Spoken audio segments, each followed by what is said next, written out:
Hello, j'espère que tu vas bien. Merci beaucoup d'avoir cliqué sur cette vidéo. On se retrouve pour une vidéo clean and cook où je vais te montrer un peu comment je nettoie ma cuisine et comment je fais ma sauce gombo. C'est parti. Donc pour commencer cette vidéo, je vais commencer par la partie cuisine parce que j'aime bien commencer à préparer et pendant que ça cuit en fait j'en profite pour faire des trucs dans la cuisine pour nettoyer, etc. Donc pour commencer, là je suis en train de décortiquer en fait des crevettes. J'avais en fait dans la casserole là que tu vois, il y a déjà les crabes qui sont préparés pour aller sur le feu. Et là, je suis en train de décortiquer les crevettes. Donc, je fais bien attention à bien enlever toute la peau, là, façon. Et surtout, en fait, au niveau dorsal, tu sais, les crevettes ont, je sais pas, un truc là. Un truc, je sais pas si c'est leur colonne vertébrale ou si c'est leurs intestins ou quoi. En tout cas, il y a un truc à enlever. Donc, je fais bien attention d'enlever tout ça avant de faire bouillir donc les crevettes plus les crabes d'un côté et je vais également faire bouillir aussi du poulet de l'autre côté. Donc tout ça, ça va me servir ensuite pour la sauce gombo que je veux faire. Donc ça, c'est vraiment la première partie. Donc je finis tout ça. Je lave tout, je lave tout ce qui est viande, etc. Et je vais mettre ça sur le feu.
Alors, une fois que c'est bon, que les viandes sont lavées, etc., je vais mettre tout ce qui est assaisonnement. Donc là, c'était en fait des oignons que j'ai découpés il y a quelques jours et que je garde au congélateur.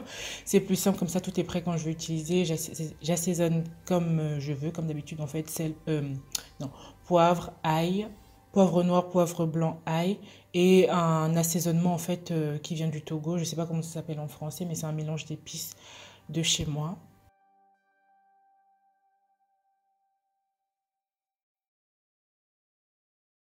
Donc ensuite, je vais laisser bouillir à peu près 20-25 minutes et je vais passer à la suite. Donc en attendant tout ça, je vais commencer à laver en fait le micro-ondes. Donc pour ça, je mets à peu près la moitié en quantité en eau et la moitié en quantité de vinaigre d'alcool en fait que je vais laisser au micro-ondes pendant 3 minutes à peu près. Ça va me permettre de déjà faire fondre un petit peu les, euh, les saletés qu'il peut y avoir dans le micro-ondes, etc. Et pendant que ça tourne là-bas, je vais venir ranger la vaisselle donc qu'on avait faite la veille avant de commencer la vaisselle du jour. Donc au bout des 3 minutes, je récupère ça, je récupère donc le mélange, j'enlève le reste de ce qu'il y a dans le micro-ondes pour aller laver ça avant de venir le remettre dans le micro-ondes. Entre-temps, je mets un petit peu de vinaigre sur une éponge et je vais simplement passer un coup dans le micro-ondes et ce sera bon parce qu'il n'y avait pas non plus des saletés vraiment incrustées. Mais voilà, il fallait juste nettoyer un petit peu. Donc c'est ce que j'ai fait. J'ai lavé ensuite les deux objets là que j'ai sortis du micro-ondes pour ensuite les replacer tout propre.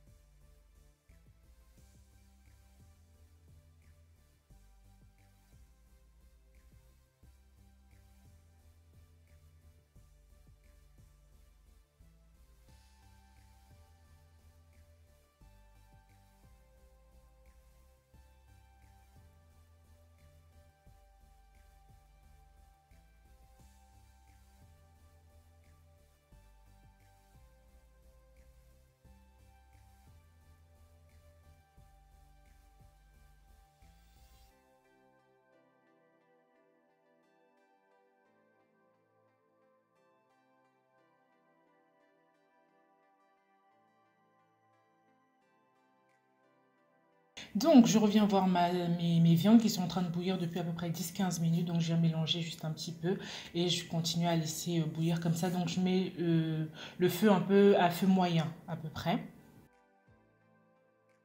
Donc là, je reviens à la vaisselle. Donc, je vais faire la vaisselle bah, comme tout le monde, je suppose.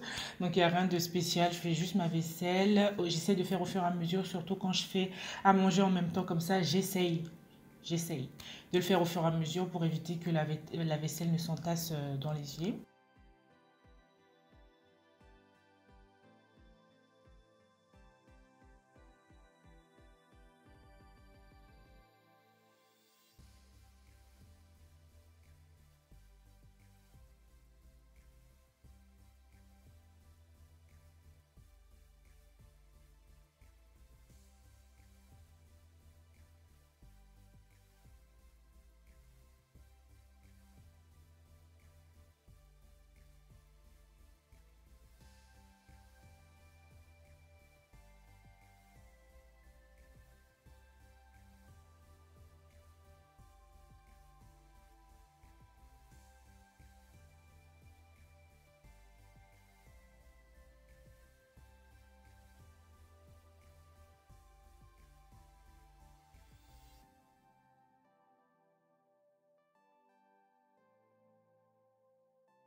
Donc là, je vais faire mon petit mélange nettoyant multi-usage. Donc je remplis d'eau en fait à peu près à 60% de la bouteille. Donc peu importe la bouteille.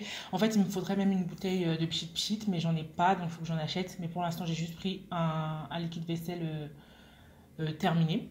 Donc ensuite, je vais rajouter à peu près un tiers de la quantité en eau que j'ai mis en fait. Donc un tiers de vinaigre d'alcool comme tout à l'heure. Je vais mettre également une cuillère à soupe à peu près de savon noir que j'ai acheté sur Aromazone et 10 gouttes d'huile essentielle de citron que j'ai également acheté sur Aromazone. Je vais mélanger tout ça et ça va me former en fait mon mélange, mon nettoyant en fait multi-usage. Donc je l'utilise un petit peu enfin, pour plein de trucs, notamment pour nettoyer toutes les surfaces en fait de chez moi. Je reviens à la cuisine, je sors les viandes, je mets en fait toutes les viandes d'un côté puisque je vais mettre maintenant le gombo à.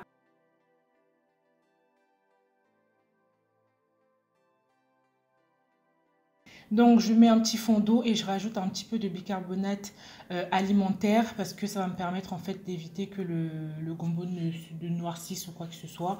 Et puis bah, c'est comme ça. Je sais pas, ma mère elle en a toujours mis donc j'en mets. Je précise bien que le gombo, la sauce gombo je la fais à ma façon. Enfin il y a plusieurs façons de faire. Chacune à sa façon, chacun à sa façon de faire. Cette façon-là c'est la mienne. Donc voilà, les gombos ont été coupés précédemment. Donc là, je viens simplement les mettre dans le fond d'eau et je les casse en fait un petit peu. Et tu vas voir en fait que dans la suite, je vais pas mal justement faire ce mouvement de cassage, je sais pas trop, pour permettre également au gombo d'être bien gluant. Parce que je veux pas du tout que le côté gluant se coupe. Et justement pour ça, il ne faut jamais fermer la casserole en fait quand tu fais une sauce gombo, au risque justement de couper ce côté gluant là. Sauf si c'est un effet que tu recherches, mais sinon il faut jamais fermer la casserole. Donc je laisse bouillir comme ça, pareil, à feu moyen à peu près pendant 20-25 minutes. Pareil, donc je mélange chaque 5 minutes à peu près, je viens mélanger. Et tu vois, je mélange vraiment vigoureusement. Ça va permettre encore une fois de sortir le côté gluant du gombo. Et j'assaisonne pas du tout, hein. Je laisse juste comme ça. Je vais assaisonner après avoir ajouté les viandes parce que vu que les viandes sont déjà assaisonnées, sinon ça va faire un surplus de sel, d'assaisonnement et tout ça. Donc j'assaisonne pas du tout le gombo. J'ai juste mis de l'eau et un petit peu de bicarbonate. Donc là, au bout de 20 minutes, 20-25 minutes à peu près, je viens rajouter en fait toutes les viandes, donc le poulet, les crevettes et les crabes, ainsi que la sauce de cuisson, en fait, le bouillon de cuisson. Je vais tout mélanger et franchement la sauce est presque prête, hein. Là je vais laisser encore bouillir à peu près le même temps, hein, 20-30 minutes à peu près. Donc je regarde un peu à l'œil à chaque fois et je vais venir encore une fois mélanger à peu près toutes les 10 minutes, quelque chose comme ça. Je rajoute du piment, ça c'est comme tu veux. Si tu supportes ou pas, moi je rajoute toujours du piment. Et entre temps je repasse en fait à la vaisselle qui s'est entassée depuis tout à l'heure. Donc je refais la vaisselle comme je disais tout à l'heure au fur et à mesure.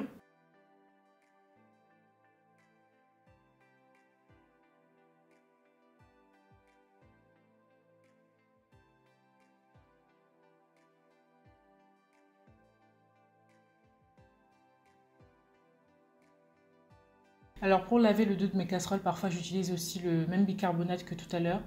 Ça me permet de pouvoir récurer un petit peu le dos de mes casseroles.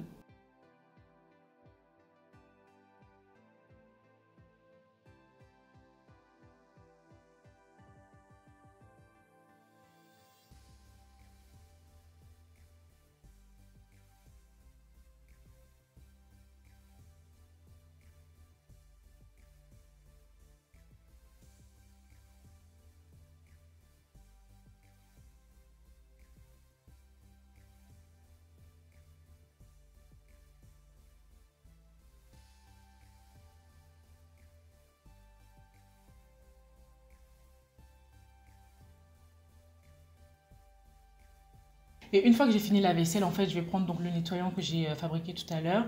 Je rajoute un petit peu de bicarbonate, pareil, de bicarbonate alimentaire. Et je mets du vinaigre d'alcool directement sur toutes les parties où il y a beaucoup de calcaire, en fait, sur le robinet, etc. Et je viens simplement frotter. Donc, ça fait absolument pas de mousse, mais ça nettoie très bien. En tout cas, moi, ça me convient très bien. Donc, c'est avec ce mélange-là que je viens récurer un petit peu l'évier et c'est nickel après. Donc c'est vraiment un nettoyant qui est super facile à faire, il ne faut pas beaucoup de choses. Et même le citron que j'ai rajouté, c'est facultatif, c'est juste un petit peu pour l'odeur. Et ça permet également de bien nettoyer, de bien désinfecter. Donc voilà.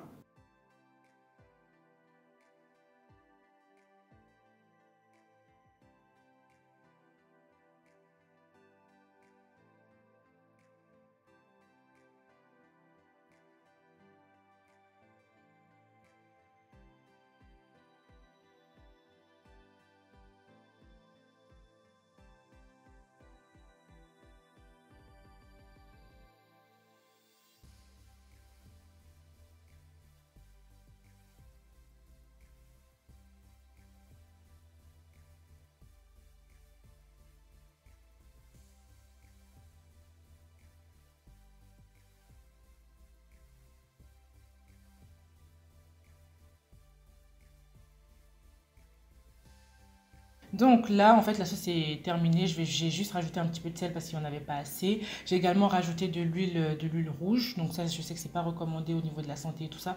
Mais c'est quelque chose que je fais. Donc je ne l'ai pas montré comment j'ai fait forcément. Mais moi, j'en rajoute personnellement si je peux en rajouter. Tu n'es pas obligé d'en rajouter dans la sauce en fait.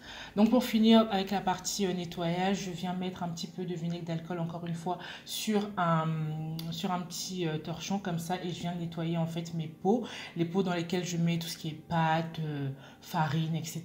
Je trouve que c'est mieux comme ça. Je me retrouve plus enfin, avec des pots plutôt que dans les emballages d'origine en fait. Donc je viens nettoyer tout ça parce que avec la poussière et tout ça qu'on touche et tout. Surtout en ce moment où il faut vraiment tout désinfecter. Donc franchement, j'essaie de le faire encore plus que d'habitude. Donc je viens nettoyer que ce soit les bouchons ou le pourtour de tous les pots. Et je vais ranger tout ça à leur place en fait juste après.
Et voilà, donc là je range mes pots et puis bah c'est terminé. C'est tout ce que je voulais te montrer aujourd'hui. J'espère que cette vidéo t'a plu. J'espère que ça a pu t'apprendre certaines choses, pourquoi pas. N'hésite pas à me dire ce que tu en penses dans les commentaires. Si tu veux d'autres vidéos comme ça, n'hésite pas à me le dire dans les commentaires. Et puis moi je te laisse là, je te dis à très très bientôt pour une nouvelle vidéo. Ciao!